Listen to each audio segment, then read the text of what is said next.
Welcome to MxGP, the channel for all things motocross. From the latest news to exclusive content, we've got you covered. Whether you're a seasoned rider or a fan of the sport, we'll bring you the stories that matter most. If you're new here, make sure to hit that subscribe button and turn on notifications so you never miss out on our latest content. And for our returning viewers, thank you for your continued support. And please support me by sending a little super thanks.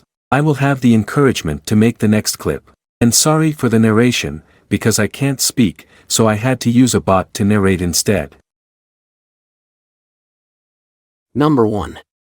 Jett Lawrence moving to the Premier class has been one of the hottest topics to follow in the sport for the last few months.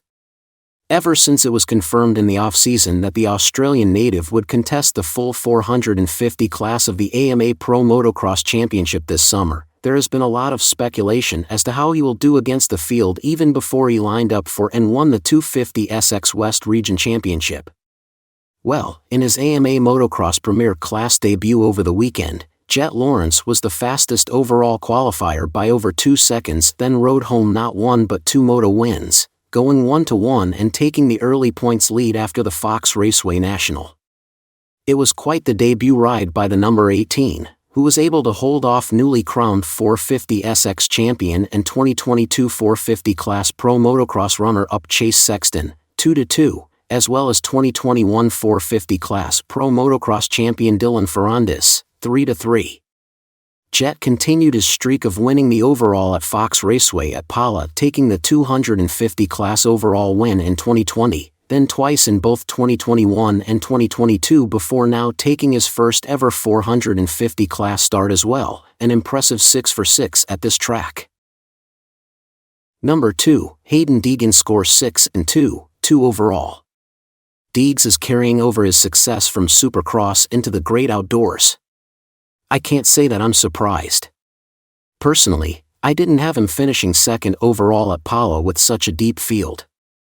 Maybe I should have in hindsight. Nothing this new sensation does surprises me anymore.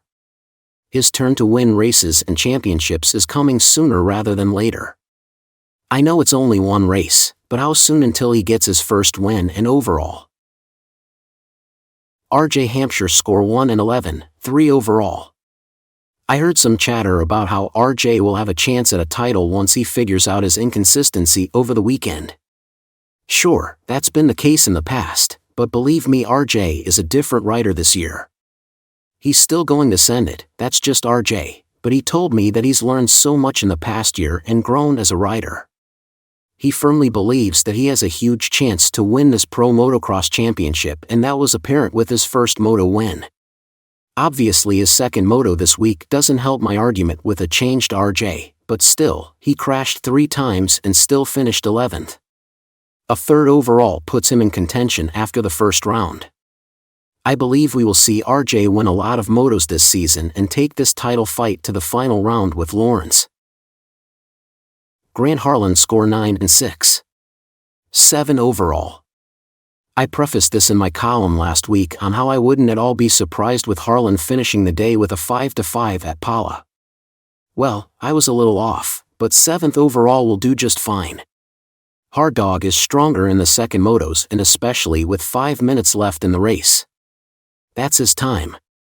He earned the top privateer award at Fox Raceway, and he even had a Hard Dog shout-out on the broadcast by Weege, including his own box, while Chase and Jett did their battle out front. Pulling away from AC and coming within 5 seconds of Webb in the second moto truly shows his potential. He's been building to get to this point, and it's been awesome getting his insight and having conversations about racing with him along the way. We expected to be here. He's just getting warmed up. The Hard Dog days of summer are here. Jose Butron scored 10-8. 8 overall. I literally know nothing about Butron except for the fact that he raced GPs forever.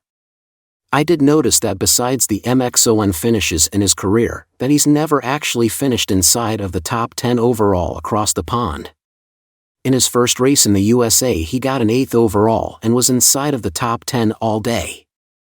It's a great start to the series for him, and maybe I should jump on and set sail as captain on the Butron boat.